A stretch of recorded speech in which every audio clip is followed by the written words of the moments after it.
Je m'appelle Abba Bakarnian, gérant d'International Consulting et représentant pour le Sénégal de l'OIADH. Je remercie Jadine TV qui a répondu avec promptitude à mon cas, mais je tiens également à remercier M. Biagui, directeur de la Maison de la Presse, Serigne Saliou Gueye du journal Yor Yor, Cheikh Mbacké Guissé du journal Libération. Je remercie également Moustapha Diop de Walfadjri, Aliou Top, ainsi que mon cher frère Samba Ndiaye, qui devaient tous faire une émission avec moi pour que j'explique mon cas. Alors, il s'agit d'une affaire Bettencourt à la sauce tropicale. Je suis le fils aîné et unique de Feu Adja Rokhaya Diop, qui n'est autre que la belle-sœur de Feu le président Mamadou Dia, qui m'a élevé de 1954 à 1962. J'ai vécu tous les événements de 62, notamment son arrestation et tout à la résidence de Médina. Ma mère était enseignante. Elle est décédée à 100 ans. Ma mère est morte centenaire. Elle avait le même âge que feu le professeur Amadou Makhtar Mbow. Ma mère était enseignante et femme d'affaires en même temps. Elle a hérité d'une grosse fortune de son père, Boubacar Diop, premier instituteur diplômé de toute l'Afrique noire et premier créateur d'une école privée pour noirs de toute l'Afrique de l'Ouest. Nous sommes Saint-Louisiens et tout Saint-Louis nous connaît. Le cas qui se présente s'agit plus ou moins d'un recel de succession. C'est-à-dire que ma pauvre mère a été dépouillée de son vivant, vu son âge, de toute sa fortune qui s'élève à des chiffres qui dépassent l'entendement. Rien qu'au Sénégal, mes avocats et moi, avons pu retracer de manière rigoureuse près de 6 milliards de francs CFA. Et ce n'est pas fini. La disparition de meubles, de 5 appartements, de 2 immeubles, alors que tous ces biens étaient sous séquestre. Je connais tous les intervenants, les gens qui ont sorti l'argent, comment s'est fait la répartition et comment ils ont blanchi cet argent. Cette histoire concerne tous les corps judiciaires, à savoir le ministère de la Justice, le ministère de l'Intérieur, le ministère des Forces armées, le pôle financier, le CENTIF, l'OFNAC, la Chambre des notaires et l'Ordre des avocats. Tous les corps sont presque représentés dans cette arnaque qui dépasse l'entendement. Ils avaient tout calculé, sauf le changement de régime. Avant d'aller plus loin, je m'adresse directement au ministre de la Justice et de l'Intérieur. J'ai déposé plainte à la DIC BAC depuis le 3 mars 2025. Donc ça fait 6 mois que mon enquête n'avance pas. Je comprends ces gens-là parce que des policiers de très haut grade sont incriminés dans cette affaire. Sinon, ça n'aurait pas été possible. Alors, j'ai refait une autre plainte. La plainte à la bague, c'est le numéro 1132, qui dure depuis 6 mois. On me balade. Tous les jours, on me balade. Et là, j'ai déposé une nouvelle plainte au niveau du parquet, directement adressée à monsieur le procureur de la République, monsieur Ibrahim Ndoye. C'est les numéros 1450 et 1451. C'est les numéros avec récépissé de mes plaintes. Car je fais une plainte générale avec tous les noms, englobant tous les gens qui jouissent d'un privilège de juridiction, et une autre plainte avec les personnes, les exécutants, qui ne jouissent pas de privilège de juridiction. C'est une histoire très simple. Cette arnaque a été manigancée par ma demi-sœur, une notaire véreuse, un de mes cousins et leur complice.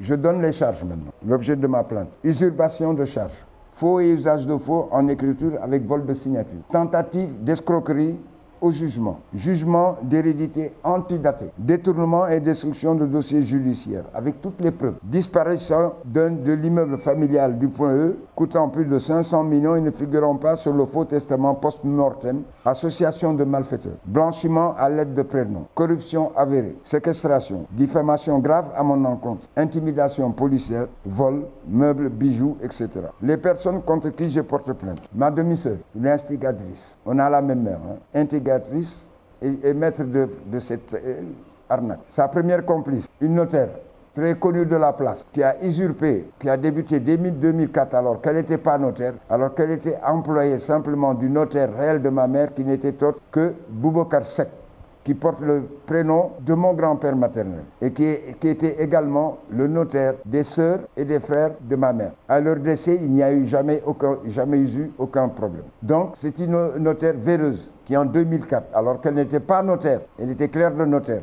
et n'ayant obtenu sa charge qu'en 2005. Celle-ci, utilisant les documents de feu Maître Boubacar Seck a fourni à ma sœur une procuration sans privé, lui permettant de vendre déjà un appartement que ma mère possédait en France. Et ça n'a pas arrêté. Elle a vendu 4 appartements qui appartenaient à ma mère. Elle les a bradés pour un montant de 2,134 millions. Nous avons la maison familiale du Point E que j'ai construit en m'y mettant dans les années 93-94. Plus de 100 millions CFA, tous les témoins sont là, que j'ai construit et qui ne figure nulle part. Ça a été vendu, ou je ne sais pas vendu ou pas vendu. Ça ne figure nulle part. Tout le Point E est au courant. C'est les voisins du quartier qui m'ont dit qu'ils avaient vendu la maison. Cette notaire, pour ne pas la citer, parce que je ne la citerai pas, je laisserai la justice faire son travail, était membre de la Sénat récemment. Suivez mon regard. J'ai porté plainte contre son clerc, qui se reconnaîtra, contre le domestique de ma mère, qui sortait l'argent, qui retirait l'argent en liquide au niveau de la Société Générale et qui avait la garde et des bijoux et de tous les chéquiers de ma mère. Contre mon cousin, le fils du jeune frère à ma mère, que je connaissais ni d'Adam ni d'Ève. Contre un homme d'affaires qui, soi-disant, est l'acheteur de la maison familiale du Point E, dont il n'y a aucune trace. Contre le chef du service juridique de la Société Générale, qui a refusé, avec mon jugement d'hérédité, de me fournir tous les relevés de compte de ma mère, dépassé 10 ans, contre un professeur d'université, psychiatre, contre la CBAO, sous réserve, contre un entrepreneur, contre un marabout de Louga, escroc notoire connu, contre un avocat de Saint-Louis, contre l'ex-secrétaire général adjoint, ex-préfet de Dakar, ainsi que son adjointe, la sous-préfète, et ensuite contre la présidente actuelle de cour, qui a antidaté et essayé de valider